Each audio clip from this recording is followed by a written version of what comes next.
Hello everyone. Today I'm going to show you how to make a little sell shop so that you are able to grow your carrots and actually sell them for a profit. If we wait for these carrots to grow, like we made in the last video, we are able to collect the carrots, and if we walk over here to our sell stand, we can interact with it and it will show us how much we made, and it will smoothly slide it over to our little label over here with a leaderboard. Alright, so if we're gonna sell a carrot, we're gonna need to get some money back, and we're gonna need to store that money somewhere. So I'm going to insert a script into workspace, and we are going to make a leaderboard to show what every player has and how many coins every player has. So let me type out the script real quick. So this is a very short script. All we're doing is that whenever the player has been added to the game, then we're going to make a new integer value, and we're going to name it leader stats. We're going to put it in the player whenever they join the game, and then that value is going to be 0. And then the currency that actually shows up on the leaderboard is going to be coins. You can change this to whatever you want. So if you want a different name, then all you have to do is just change whatever's in the quotation marks over here. But what we're doing is that we're going to make a new number value. We're going to put that inside of the leader stats, and we're going to name it coins, and we're going to set the value to 0. So if we go ahead and play this game, we can see up here that we have our coins, and it is set to 0. We have 0 coins because we are poor. What we're going to do now is that we're going to make the little GUI to show how much we have. So it's a little more fancier. And what we're going to do is that we're going to go over to Start a GUI in the Explorer panel, in the Properties panel. If you don't know how to get there, all you got to do is go to View and click on Explorer and Properties. Now, in the Starter GUI, click on the plus and tap on Screen GUI.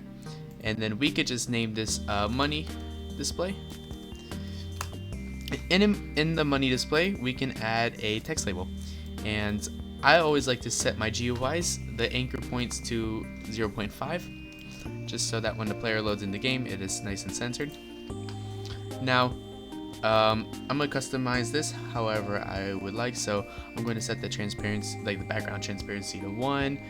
If I come all the way down here, I could set the font to be something cooler. So I don't know if Creepsters is the best. Indie Flower looks, well, I can't see Indie Flower, but if I'm gonna make the text color white. If we make the text scaled, yeah, I think Indie Flower looks pretty cute. We can bold that up a little bit. Maybe make the text color white. I thought I already did that. If we add like a the text stroke transparency to 0, then that'll add like a little label, like an outline around it, and I think that's actually pretty cool. So in the text label, we are going to insert a local script, and this local script is basically just going to constantly update the text of the text label. So to do that, we could just type in while wait do, and then script.parent.text. Actually, first we need to get the player, so local player is equal to game.players.localPlayer. Right, so this is you individually, and then we could say script.parent.text is always equal to, we could say coins, so how many coins the player has, then colon space, and then player dot parent dot leader stats dot coins dot value. Okay, and so if we play this game, this should be updated. I have no clue why it's updated. I'm going to open up the output, and it says that leader stats is not a valid member of players. So that means I added a parent where it shouldn't be. Yes, if I get rid of this parent, it should just say player.leaderstats that coins that value, then it should be updated. Yes, here we are. So we have 0 coins. Perfect. Glad we got that out of the way. So I'm actually going to go ahead and name this script up here leader stats, just so we don't get confused. And I can name this down here the text scripts, or label scripts. I can't spell today. There we go. Now we can finally start working on the little shop itself, so we're not poor anymore. So I'm gonna do a simple little model here.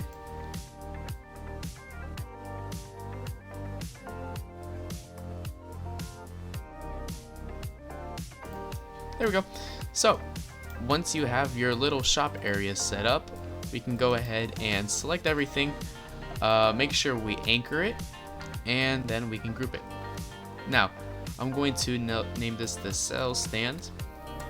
You have to name it, that'll come in later. Actually, I'm gonna name it just so I know what exactly the model is in the workspace. Now we are going to find a part that we are going to put a proximity prompt on. So I'm just going to take the biggest part that's up front, and I'm going to find this part right here, and I'm going to name this part the buy part, because you are going to buy from it, or not buy, but you are going to sell from it, so I guess I'll name it the sell part. In the sell part, we are going to insert a proximity prompt, and in this proximity prompt we will insert a script. Now I'm going to type in a script, but what this is going to do is that it is going to accept our carrot from our backpack, and it will give us a set amount of money from it. Okay, so this is our script, and it's pretty short and simple for now. So all we're doing is that whenever the proximity prompt has been triggered, then we are going to get the player real quick, and then we're going to set a variable for the backpack. And what we're doing here is that we're actually making a list. So we're making a list for the player's items inside the backpack. We're just gonna say player.backpack.get or :get children. And then we're gonna make a variable for earnings, and we're gonna do something with this later, but I'm gonna set earnings to 0. Now we're gonna make a for loop, and we are going to loop as many times as there are items inside the player's backpack. So if there are 11 items or 11 tools or like 11 carrots inside the player's backpack, then we're going to loop this 11 times. So we're going to set I to 1 and number of player items. So what this means here, player items, and with the I in the bracket, every time this loop loops, it's going to add 1 to this variable here, I. And what that does is that as this loops and as I increments by 1, then we are going to go to the next element of this list. So really I is the targeted element. So if this was 2, then it's going to go to the second element of the list. If this was 5, this would be the 5th element of the list. Same like here where this cell stands, right? Oh, my alarm just went off. Same thing here, like with the cell stand model, we have these elements within it, because we could imagine this as a list. So if we were going to say cell stands and then bracket I, or not bracket I, but bracket 2, then we would be talking about cell part. If we were going to be saying cell stand bracket 4, we're going to be talking about this part right here. So every time this loops, we're going to go to the targeted element, and we're going to see and find if there is a weight value property, because if you remember from the last video, in this carrot we have a weight value to assign a random weight to the carrot to give a set price for it. And we're going to do that by making another variable called cost. And all I did was that I did a little math here. I just said math.round so we don't get like a rounding error, and then we're just going to take the value over here of the weight value, and we're going to multiply it by 100. Now you can mess around with this. You can multiply by 500, you can multiply by 5, but I just said 100 because I think that's a reasonable limit, a reasonable I'm not sure what you call it. I just think it's reasonable. Now what we're going to do is that we're just going to add that cost to our player's coins value in the leader stats, and then we're going to add the cost to the earnings, and then we are going to destroy the item that we just grew, or that we just sold. I don't know why I got rid of the S and put it over there. I don't know what happened. Anyways, if we go ahead and play this and we run this whole game through, so we need to get our carrot. We get our carrot by claiming our garden and then planting a carrot seed. And we can go ahead and just plant all of these if we want. I forgot how painfully slow I made this. Sorry about that. If we just wait a little bit, and we can go ahead and collect our carrots, blah blah blah blah. Now we can come over here, and if we press E, as you can see, it collected all my carrots and it gave me 131 coins. And we can come over here again, and I'm gonna collect this one carrot. As you can see, the weight is 0.31 kilograms, but multiply that by 100 and it should give us 31 coins. Now, to me, I don't know about you, but to me that was pretty boring. Like, all what happened was that I just pressed E and it got rid of the tool, and it just immediately added to my little label down here. And where I'm getting at is that I want to make that look a little bit more prettier. So, to do that, or not to do that, but what I'm going to do is that I'm going to have this text label over here, right? And this text label is going to pop up with what I earned, and it's going to slowly flow over here, and it'll disappear, but it's just going to look a lot more prettier, and it's like, hey, you made this much, and it's going to go straight down to your value. So, what we're going to do is we're going to go to the money display, and we're going to insert a text label, and like always, set the anchor point to 0.5. I'm going to just start it right here, probably in the center of the screen. That makes sense. And then I'm going to customize it to fit the style of the game that we have so far.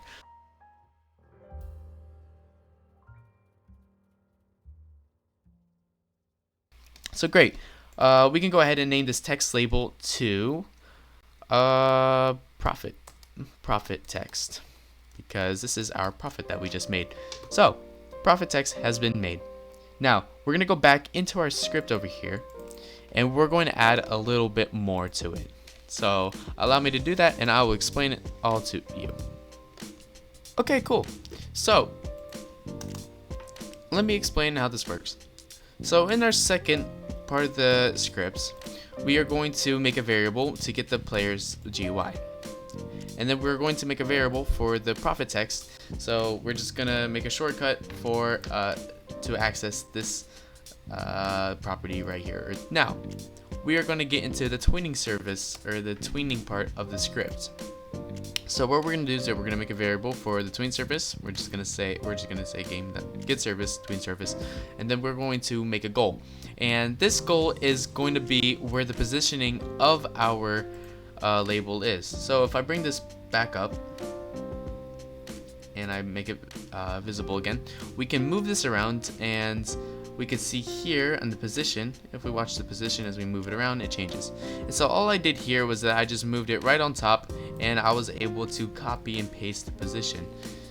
And then what I did was that once I copied and pasted it, you should get some set of numbers that looks like this, but just remove the brackets, and then you should get a number that looks like that. And then we're gonna make a variable for the info. So really, like, this is where we customize the tween and how long we want it to last, kind of like the style we want to give it. I just made it last 2 seconds. I gave it a boring linear motion, but you can mess with this however you want. I just think this is the most appropriate one. And then you want your easing directions. So if it's like a sign where it like kind of like slows down towards the end, where do you want that? Do you want that to be in the beginning? Do you want it to be at the end? Or do you want it to be both whenever it's going in and out? So I just set it as in out. What this means here is this is the repeating number. As you can also see up here, it will tell you I do not want it to repeat, and I do not want it to reverse. And we don't need this last one here. We don't need any delay time. So just write this down, you'll be good. And then we're going to create like the actual tween. We're going to put all this together. So with our tween service, we are going to create a new tween using our beginning. So our profit text, we're going to put the tween info in, and then we are going to set the position goal. So our position should equal our goal over here, which is our new position. So we're just gonna wait 1, so it shows our text, what we got, and then we're gonna play the tween, and then we're gonna wait 2 before we destroy that text. So if we go ahead and test this out, I am just going to set the visibility to false, and then we are going to play it right here. And then I'm going to claim the garden. I'm going to grow some carrots. There we go. So I'm gonna go ahead and collect my carrots. If I collect all of them and I go over here to sell them, as you can see, it will show how much I made and then it will slide over to my coins label. And that concludes today's video. I hope this was easy to understand. I know I stutter a little bit here and there, but what really matters in the end is if you're able to create what I did. And honestly, if you're able to understand everything that I was talking about, that's also awesome, but don't worry about it if you didn't. If you need any help with this, just go ahead and leave a comment and I'll be there to help you. Part 3 in the next video, I'm not going to promise tomorrow, but part 3 in the next video is going to be the little shop. And the shop is going to be pretty cool. You can comment whether you want it to be a shop GUI or if you want it to be one of those shops with the camera going from side to side. So essentially this is an item and it'll go over to the next item and it'll go over to the next item and it'll go over to the next item, just like that. Hope you enjoyed and I'll see you in the next one.